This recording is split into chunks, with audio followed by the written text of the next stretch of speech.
ಕ್ಷಮಿಸಿ ಮಹೇಶ್ ಅವರೇ, ಅವತ್ತು ನಿಮಗೆ ಕೊಡಬೇಕಾದ ಮಾತ್ರೆ ಯಾವುದು ಅಂತ ಗೊತ್ತಾಗದೆ ಒಂದು ಹೊತ್ತಿನ ಮಾತ್ರೆ ತಪ್ಪೋಯ್ತು.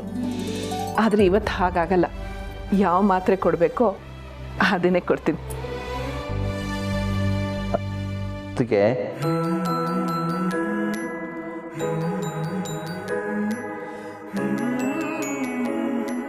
ಏನಂದ್ರಿ?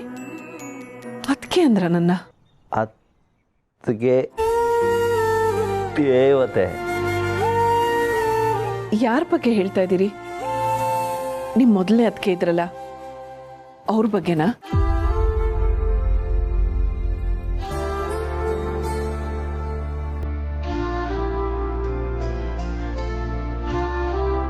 ದೇವತೆ.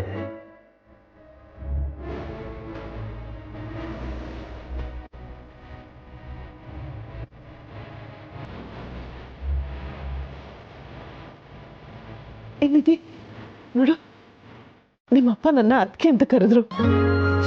ಹೌದಾ? ಡ್ಯಾಡ್ ಡ್ಯಾಡ್, ನೀನು ಎಲ್ರ ಜೊತೆ ಮಾತಾಡ್ತೀಯ, ನನ್ನ ಜೊತೆ ಮಾತ್ರ ಮಾತಾಡಲ್ಲ. ಒಂದ್ಸಲಿ ನಿಧಿ ಅಂತ ಕರಿ ಡ್ಯಾಡ್. ನೋಡು, ಕೊಬ್ಬು ನಿಂಗೆ. ನಗ್ತಾ ಇದಾರಲ್ಲ ನಿಧಿ. ನೀನ್ ಚಿಕ್ಕವಳಾಗಿದ್ದಾಗ ಮಾಡಿ ತುಂಟಾಟ ಎಲ್ಲ ನೆನಪಾಗ್ತಾ ಇದೆ ಅನ್ಸುತ್ತೆ, ಅದಕ್ಕೆ ನಗ್ತಾ ಇದ್ದಾರೆ. ಹಾಗಂತೀರಾ?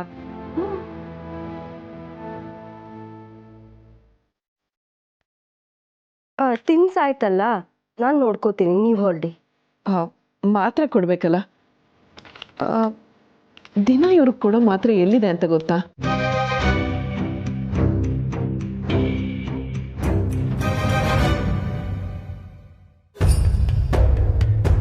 ಇದೇನಾ ದಿನ ಇವ್ರಿಗೆ ಕೊಡೋ ಮಾತ್ರೆ? ಹೌದು.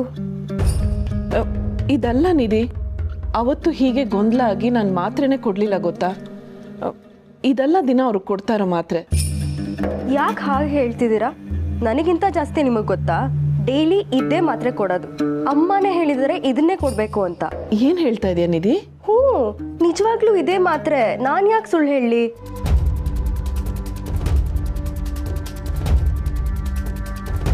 ಇದು ಅಲರ್ಜಿ, ಇದು ಕೋಲ್ಡ್ಗೆ. ಆದರೆ ಇದನ್ನೆಲ್ಲ ತಗೊಂಡ್ರೆ ತುಂಬ ನಿದ್ದೆ ಬರುತ್ತೆ ಅಮ್ಮ.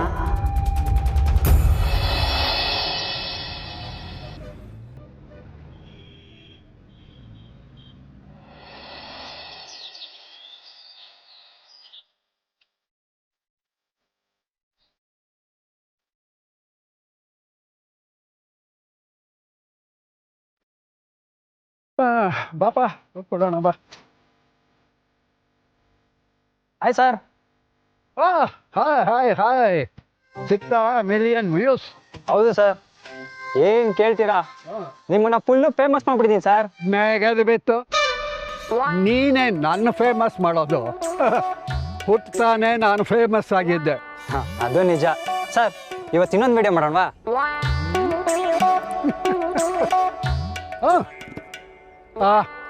ಬಂದ್ರಯ್ಯ, ಬಾಮ್ಮ ಬಾಮ್ಮ, ಬಂದ್ರಯ್ಯ, ಎಲ್ಲ ಬಂದ್ರಯ್ಯ.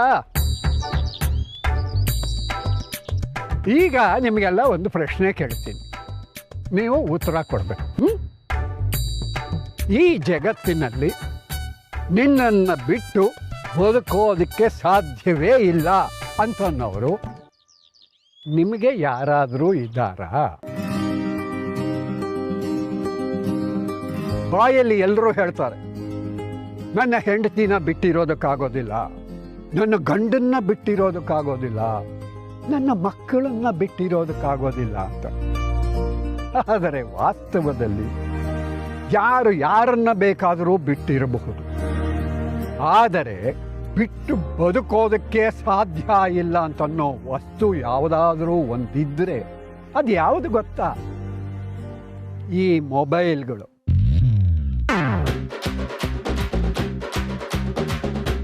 ನೀವು ಈ ವಸ್ತು ಕೊಡ್ತಿರೋ ಬೆಲೆನ ಬೇರೆ ಯಾರಾದರೂ ಒಬ್ಬ ವ್ಯಕ್ತಿಗೆ ಕೊಟ್ಟಿದ್ದಿದ್ರೆ ನಿಮಗೆ ಎಷ್ಟು ಪ್ರೀತಿ ಸಿಕ್ಕಿರೋದು ಅವರಿಂದ. ಯಾವಾಗ ನೋಡಿದ್ರು ಫೋನು ಫೋನು ಫೋನು. ಮೊದಲಾದರೆ ಆಟೋದಲ್ಲಿ ಕೂತ್ರೆ ಆಟೋ ಡ್ರೈವರ್ಗಳು ಕೂತವ್ರಿಗೆ ಇಡೀ ಬೆಂಗಳೂರಿನ ಕಥೆ ಹೇಳೋರು. ಈಗಿಲ್ಲ. ಯಾಕೆ ಹೇಳಿ?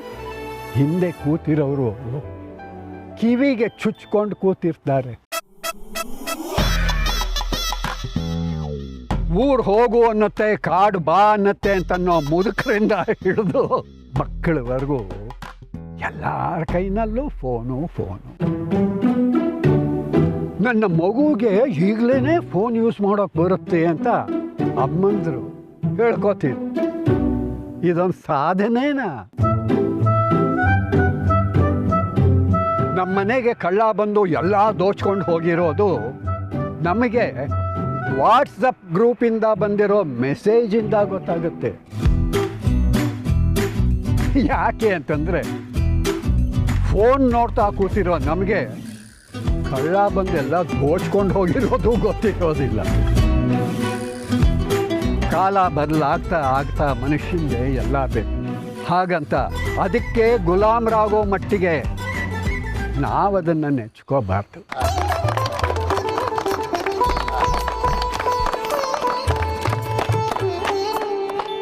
Super sir. ಇದಕ್ಕೆ 10 ಮಿಲಿಯನ್ ವ್ಯೂಸ್ ಗ್ಯಾರಂಟಿ. ಬಾಪ್ರೆ, ಇದಪ್ಪ ಕಾನ್ಫಿಡೆನ್ಸ್ ಅಂದ್ರೆ. ನೆಗದು ಬಿತ್ತು. ಎಷ್ಟು ಬರುತ್ತೆ? ಒಂದು ವಿಡಿಯೋಗೆ 10-20 ಸಾವಿರ ಬರ್ಬೋದು ಸರ್.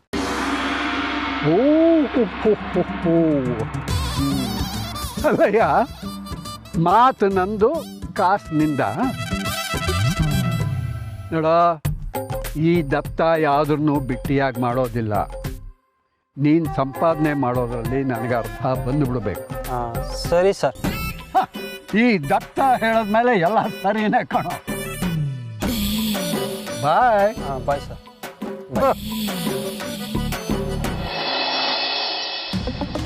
ಚಿಕ್ಕಮ್ಮ, ಈ ಲಾಸ್ನ ಹೇಗೆ ರಿಕವರ್ ಮಾಡೋದು ಅಂತೀರಾ? ಎಗ್ರಿಮೆಂಟ್ ಪ್ರಕಾರ ಹೋದರೆ ನಾವೇನು ಮಾಡೋಕ್ಕಾಗಲ್ಲ. ನೀವಿಬ್ಬರು ಸೇರಿ ಒಂದು ಮೀಟಿಂಗ್ ಅರೇಂಜ್ ಮಾಡಿ, ಆಮೇಲೆ ಕ್ಲೈಂಟ್ನ ಕರೆಸಿ. ಓಕೆ, ಆಮೇಲೆ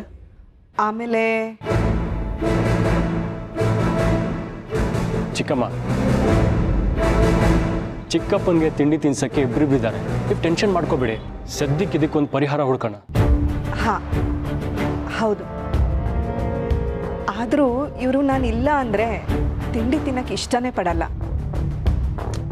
ಹಾಗೇನಾದರೂ ಆದರೆ ಅವ್ರು ಬಂದು ಹೇಳ್ತಾರೆ ಚಿಕ್ಕಮ್ಮ. ನೀವು ಮುಂದಕ್ಕೆ ಹೇಳಿ.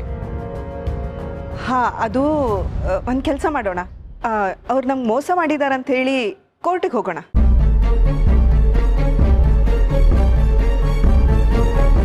ಚಿಕ್ಕಮ್ಮ, ಏನು ಹೇಳ್ತಿದ್ದೀರಾ? ಕೋರ್ಟಿಂದ ಸ್ಟೇ ಆರ್ಡರ್ ತಂದರೆ ಪ್ರಾಜೆಕ್ಟು ಮುಂದೆ ಹೋಗಲ್ಲ, ನಮಗೂ ಟೈಮ್ ಸಿಗುತ್ತೆ. ಅದು ಹೇಗಾಗುತ್ತೆ ಚಿಕ್ಕಮ್ಮ? ಸ್ಟೇ ಆರ್ಡರ್ ತರೋದಕ್ಕೆ ಪೇಪರ್ ಅಗ್ರಿಮೆಂಟ್ ಎಲ್ಲ ಅವ್ರ ಕಡೆಗೆ ಇದೆಯಲ್ಲ. ಅದೇನೆ, ಕೋರ್ಟಿಗೆ ಹೋದ್ರೆ ನಾವು ಸಿಕ್ಕಾಕೋತೀವಿ. ಯಾಕೆ ಏನೇನು ಹೇಳ್ತಿದ್ದೀರಾ? ಯಾಕೋ ನಿಮ್ಮ ಮನಸ್ಸು ಈ ಕಡೆ ಇಲ್ಲ ಅನ್ಸುತ್ತೆ. ಅದು ಚಿಕ್ಕಮ್ಮ, ಅವರು ನಮ್ಗೆ ಯಾರಿಗೂ ಇಷ್ಟ ಇಲ್ಲದೆ ಮನೆಗೆ ಬಂದಿರ್ಬೋದು, ಆದರೆ ಚಿಕ್ಕಪ್ಪನಿಗೆ ತೊಂದರೆ ಕೊಡೋಷ್ಟು ಕೆಟ್ಟವರಲ್ಲ. ಯು ಕ್ಯಾನ್ ಟ್ರಸ್ಟ್ ಹರ್. ಅದು ಹಾಗಲ್ಲ ನಿಮಗೆ ನನ್ನ ಆತಂಕ ಅರ್ಥ ಆಗಲ್ಲ. ಈಗ ಈ ವಿಷಯ ಬೇಡ, ನನಗೂ ಫೋಕಸ್ ಮಾಡೋಕ್ಕಾಗ್ತಿಲ್ಲ. ಈಗ ನೀವಿಬ್ಬರು ಆಫೀಸ್ಗೆ ಹೋಗಿ, ನಾನು ಯೋಚನೆ ಮಾಡಿ ಸಂಜೆ ತನಕ ಇದಕ್ಕೊಂದು ಪರಿಹಾರ ಹೇಳ್ತೀನಿ.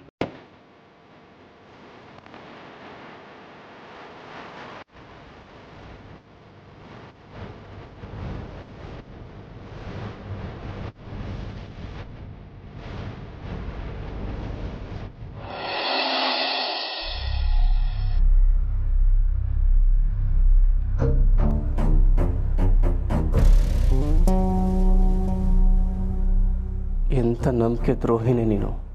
ಉಂಡು ಮನೆಗೆ ಕನ್ನ ಹಾಕ್ತೀಯಲ್ಲ. ಸಮರ್ಥ ಬರಲಿ, ಎಲ್ಲ ವಿಷಯ ಈಗಲೇ ಹೇಳ್ತೀನಿ. ನೀವೇನಾದರೂ ಹಾಗೆ ಮಾಡಿದ್ರೆ ನಿಮ್ಮ ಹೆಸರು ಬರೆದಿಟ್ಟು ಸೂಸೈಡ್ ಮಾಡ್ಕೊಂಡ್ಬಿಡ್ತೀನಿ ಅಷ್ಟೇ ನಾನು.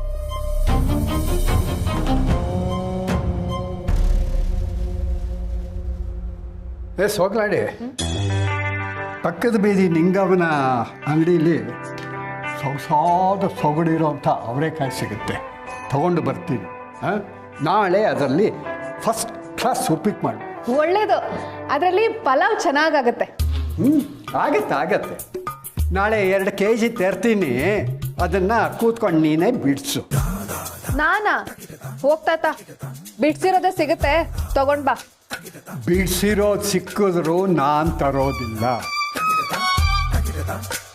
ಈ ಹೊತ್ತಿನ ನಿನ್ನ ಟಾಸ್ಕ್ ಅದೇ. ಸೋಗಲಾಡಿ, ನೀನು ಒಂದು ಅವರೆಕಾಯು ಮುಟ್ಟೋ ಹಾಗಿಲ್ಲ. ಈ ಓಡ್ ಹೋದವಳೆ ಎಲ್ಲನೂ ಬಿಡಿಸ್ತಾಳೆ. ಸಿರಿಯವರೇ, ಸಮರ್ಥ ಬರಲಿ ಅಲ್ವಾ? ಅವನಾಗ್ಲೇ ಹೊರಟ. ಹೊರಟ್ಬಿಟ್ನಾ? ಅವನ ಫ್ರೆಂಡ್ ಯಾರೋ ಕಾರ್ ತೋರಿಸ್ತೀನಿ ಅಂತ ಹೇಳದ್ನಂತೆ. ಕಾರ್ ನೋಡ್ಕೊಂಡು ಹಾಗೆ ಒಡವೆ ಗಿರ್ವಿ ಇಟ್ಟು ದುಡ್ಡು ತಗೊಂಡು ಬರ್ತೀನಿ ಅಂತ ಹೋದ.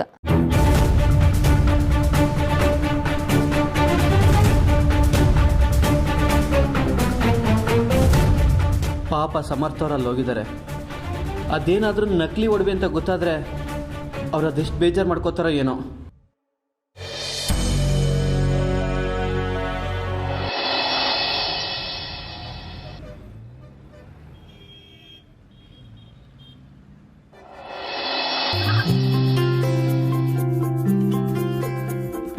ಏನು ಬೇಕಿತ್ತು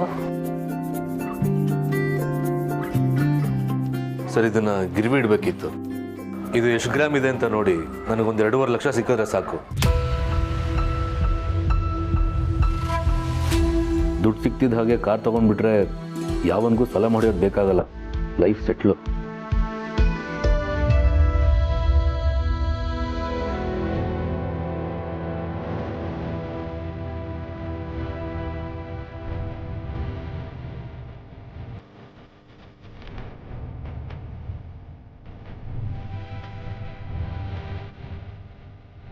ಏನಪ್ಪ, ನಾನೇನು ಕಿವಿಲಿ ಹೂವು ಇಟ್ಕೊಂಡಿದ್ದೀನ? 30 ವರ್ಷದಿಂದ ಇದೇ ಬಿಸ್ನೆಸ್ ಮಾಡ್ತಾ ಇದ್ದೀನಿ. ನನ್ನನ್ನೇ ಯಾಮಾರ್ಸಕ್ಕೆ ನೋಡ್ತೀಯಾ? ಏನಾಯ್ತು? ಏನಾಯ್ತಾ? 2 ಲಕ್ಷ ಬೇಕು ಅಂತ 200 ರೂಪಾಯಿ ಬೆಲೆ ಬಾಳದೇ ಇರೋ ಒಡವೆ ತಂದು ಕೊಟ್ಟಿದೆಯಲ್ಲ, ನಿನಗೆ ಏನು ಹೇಳಲಿ?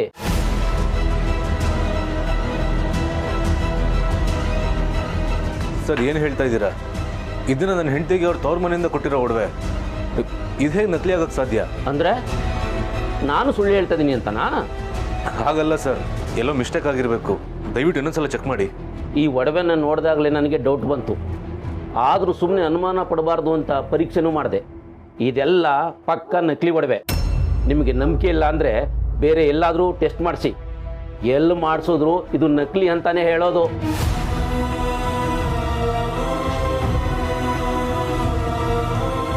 ಸಿರಿ ಅಷ್ಟು ಕಾನ್ಫಿಡೆನ್ಸಲ್ಲಿ ಇದನ್ನು ಗಿರ್ವಿ ಇಡಕ್ಕಂತ ಕಳಿಸಿದ್ದಲ್ಲ, ಅಂದಮೇಲೆ ಇದು ಹೇಗೆ ನಕಲಿ ಆಗೋಕ್ಕೆ ಸಾಧ್ಯ? ಉಫ್, ಬಂದ್ಯಾ? ನನಗೆ ಲೇಟ್ ಆಗ್ತಿದೆ ಮಾಮ್, ನಾನು ಕೋಚಿಂಗ್ ಹೊರಡ್ತೀನಿ.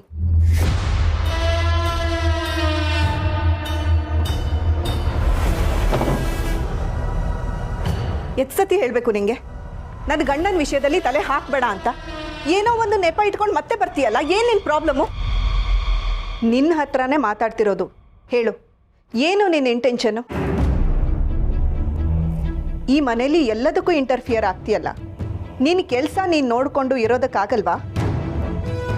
ಏಯ್, ಕೇಳ್ತಿಲ್ವಾ ನಿನಗೆ ನಾನು ಹೇಳಿದ್ದು? ಇನ್ನೂ ಏನು ಮಾಡ್ತಿದ್ಯಾ ಇಲ್ಲಿ?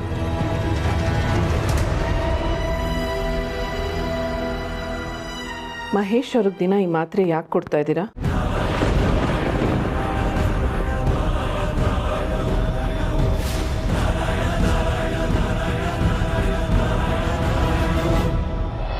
ಸಿರಿ, ಸಿರಿ. ಸಮರ್ಥ್, ಯಾಕೆಷ್ಟು ಜೋರಾಗಿ ಕೂಗ್ತಿದ್ಯಾ? ಒಡವೆಗಳನ್ನೆಲ್ಲ ಗಿರ್ವಿ ಇಡಕ್ಕೆ ಹೋಗಿದ್ಯಲ್ಲ, ಇಟ್ಯಾ? ದುಡ್ಡು ಸಿಕ್ತಾ? ಹಾ, ಇಟ್ಟೆ. 50 ಕೋಟಿ. ಏನೇಳು? 50 ಕೋಟಿ ಸಿಕ್ತು. ಎಲ್ಲ ಒಡವೆಗಳು ವಜ್ರದಲ್ವಾ? ತಗೋ.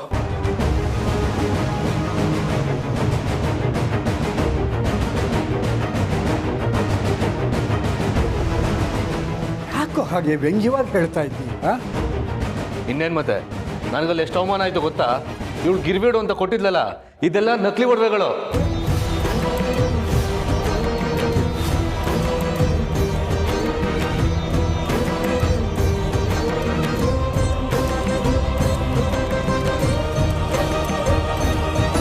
ಸಮರ್ಥ್, ಏನ್ ಹೇಳ್ತಿದ್ಯಾ? ಅವ್ರಿದನ್ ಸರಿಯಾಗಿ ನೋಡಿದ್ರಾ? ಹೌದು, ಬೇಕಿದ್ರೆ ಬೇರೆ ಕಡೆ ಟೆಸ್ಟ್ ಮಾಡಿಸಿ ಅಂತ ಹೇಳಿದ್ರು. ನಾನು ಇನ್ನೊಂದು ಕಡೆ ಹೋದ್ರೆ ಅವಮಾನ ಆಗುತ್ತೆ ಅಂತ ಹಾಗೆ ಬಂದೆ. ನೀನೇ ನನಗೆ ಅವಮಾನ ಆಗಲಿ ಅಂತಾನೆ ಕೊಟ್ಟಿದ್ಯಾ? ಏ ದಂಡ್ಪಿಂಡ, ಏನು ಮಾತು ಅಂತ ಆಡ್ತಾ ಇದ್ದೀಯಾ? ಇವಳು ಹೀಗೆಲ್ಲ ಮಾಡ್ತಾಳೆ ಅಂತ ಅನ್ಸುತ್ತಾ ನಿನಗೆ? ತಾತ, ಈ ಒಡವೆಗಳು ನಕಲಿ ಆಗೋದಕ್ಕೆ ಸಾಧ್ಯನೇ ಇಲ್ಲ. ನಮ್ಮಪ್ಪ ಕಷ್ಟಪಟ್ಟು ಅವ್ರು ಕೂಡಿಟ್ಟಿದ್ದ ದುಡ್ಡಲ್ಲಿ ಇದನ್ನ ನನಗೋಸ್ಕರ ಅಂತ ಮಾಡಿಸ್ಕೊಟ್ರು. ನಾನೇ ಅವ್ರ ಜೊತೆ ಹೋಗಿ ತಂದಿದ್ದೀನಿ. ಅಂಥದ್ರಲ್ಲಿ ಇದು ಹೇಗೆ ನಕಲಿ ಆಗಕ್ಕೆ ಸಾಧ್ಯ? ಅಂದರೆ ನೀನು ತಂದಾಗ ಇದು ಅಸ್ಲಿ ಒಡವೆನೇ ಆಗಿತ್ತು. ಈಗ ನಕಲಿ ಆಗಿದೆ ಅಂತಂದರೆ ನಮ್ಮನ್ನೆಲ್ಲ ಯಾರೋ ಅಸ್ಲಿ ಒಡವೆನ ಕದ್ದು ನಕಲಿ ಒಡವೆನ ಇಟ್ಟಿದ್ದಾರೆ ಅಂತನಾ?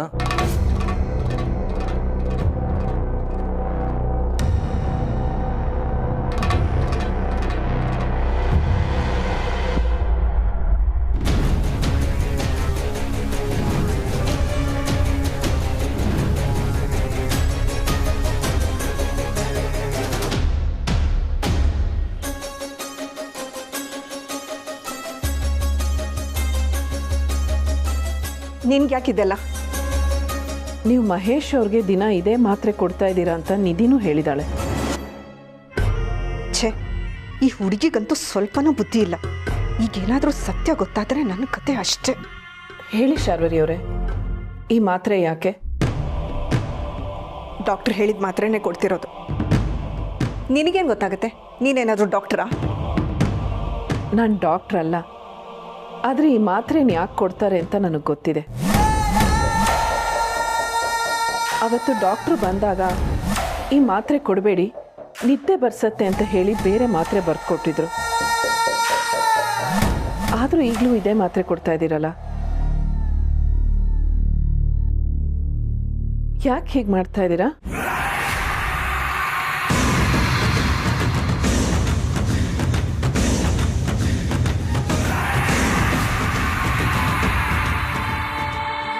ಯಾಕೆ ಹಾಗೆ ನೋಡ್ತಿದ್ಯಾ ಅಣ್ಣ? ನಾನೇನು ಮಾಡಿದ್ದೀನಿ? ನಾನು ಅದನ್ನೇ ಕೇಳ್ತಾ ಇರೋದು. ನಿಜ ಹೇಳು, ನೀನೇನು ಮಾಡಿದ್ಯಾ? ಏನಣ್ಣ ನೀನು ಒಬ್ಳು ಗರ್ಭಿಣಿನ ಕಳ್ಳಿ ಅನ್ನೋ ಥರ ನೋಡ್ತಿದ್ಯಲ್ಲ? ಅದು ಸ್ವಂತ ತಂಗಿನ. ಮನುಷ್ಯತ್ವನೇ ಇಲ್ವಾ ನಿಂಗೆ? ನಾಟಕ ಮಾಡಬೇಡ. ನೀನು ಇಂಥ ಕೆಲಸ ಮಾಡಿದ್ರೆ ಇಷ್ಟು ಇರೋದಕ್ಕೆ ಕೇಳ್ತಾ ಇರೋದು. ಅದು ಅಲ್ಲದೆ ಅವತ್ತು ನಿನ್ನ ಬೀರು ಹತ್ರ ನೋಡಿದ್ದೀನಿ. ಕೇಳಿದ್ದಕ್ಕೆ ಅವತ್ತು ನೀನು ನಾಟಕ ಮಾಡಿದೆ ತಾನೆ? ಆಗಲೇ ನನಗೆ ಅನುಮಾನ ಬಂದಿತ್ತು. ಈಗೇನು ನಿಜ ಹೇಳ್ತೀಯೋ ಇಲ್ವೋ? ಸತ್ಯವಾಗ್ಲೂ ನಾನು ಕದ್ದಿಲ್ಲ ಅಣ್ಣ.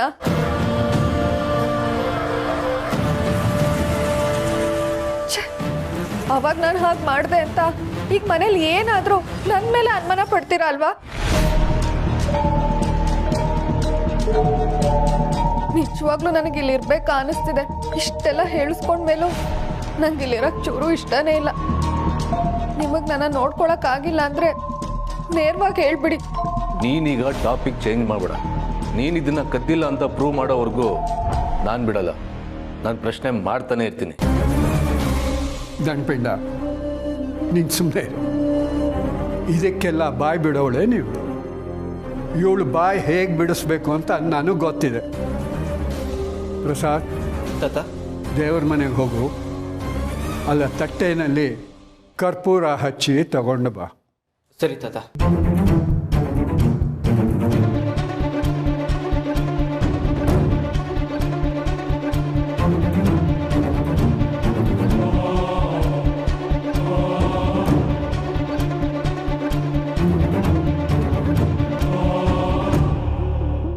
ಅವತ್ತು ಡಾಕ್ಟ್ರು ಬಂದಾಗ ಹೇಳಿದ್ರಲ್ವಾ, ಮಹೇಶ್ ಅವ್ರು ಇದೇ ಮಾತ್ರೆ ನುಂಗ್ತಾ ಇದ್ರೆ ಅವರು ಸುಧಾರಿಸಲ್ಲ ಅಂತ. ಮತ್ತೆ ಯಾಕೆ ಈ ಮಾತ್ರೆ? ನಿನ್ಗೇನು ಅನ್ಸುತ್ತೆ? ಇದೆಲ್ಲ ನಾನು ಬೇಕು ಅಂತ ಮಾಡ್ತಿದ್ದೀನಾ? ಏನು ನಿನಗೆ ನನ್ನ ಮೇಲೆ ಅನುಮಾನನಾ? ಹಾಗೇನಾದರೂ ಇದ್ದಿದ್ರೆ ನಾನು ಈ ವಿಷಯ ನಿಮ್ಮ ಹತ್ರ ಮಾತಾಡ್ತಾ ಇರಲಿಲ್ಲ. ನೇರವಾಗಿ ಹೋಗಿ ಮಾಧವ್ ಅವ್ರ ಹತ್ರನೋ ಅವಿ ಹತ್ರನೋ ಹೇಳಿರ್ತಿದ್ದೆ.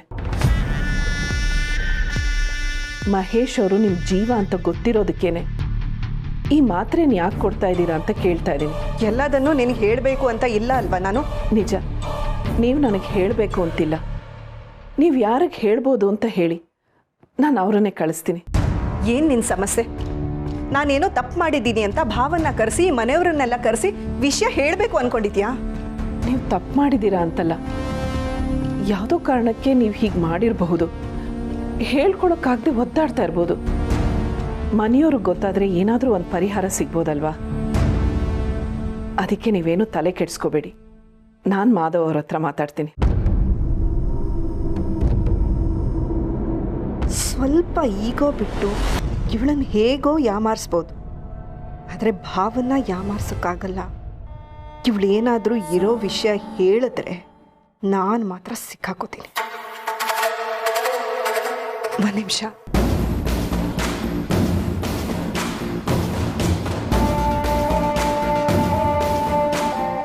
ನೀನು ಈ ಮನೆಗೆ ಬಂದಾಗ ಮನೆಯವ್ರು ಯಾರೂ ನಿನ್ನನ್ನು ಒಪ್ಕೊಂಡಿರಲಿಲ್ಲ. ಈಗಲೂ ನಾನು ನಿನ್ನನ್ನು ಒಪ್ಕೊಂಡಿಲ್ಲ. ಆದರೂ ಯಾರಿಗೂ ಹೇಳ್ದಿರುವಂಥ ಸತ್ಯನ ನಿನಗೆ ಹೇಳಬೇಕಾಗಿ ಬರುತ್ತೆ ಅಂತ ನಾನು ಅಂದ್ಕೊಂಡಿರಲಿಲ್ಲ. ಸತ್ಯನಾ? ಹೌದು. ನಿಮಗೆಲ್ಲ ಕಾಣಿಸ್ತಿರೋ ನನ್ನ ಗಂಡನ ಮುಖನೇ ಬೇರೆ, ಆದರೆ ನನಗೆ ಕಾಣಿಸೋ ಮುಖನೇ ಬೇರೆ. ನೀವು ಯಾರೂ ಇಲ್ಲದೆ ಇರುವಾಗ ಇವರು ಹೇಗಿರ್ತಾರೆ, ಏನು ಮಾಡ್ತಾರೆ, ನನಗೆಷ್ಟು ಚಿತ್ರ ಹಿಂಸೆ ಕೊಡ್ತಾರೆ ಅನ್ನೋದೇನಾದರೂ ನಿನಗೆ ಗೊತ್ತಾ? ಅದನ್ನೆಲ್ಲ ಸಹಿಸ್ಕೊಂಡು ನಾನು ಬದುಕಿರೋದೇ ಹೆಚ್ಚು.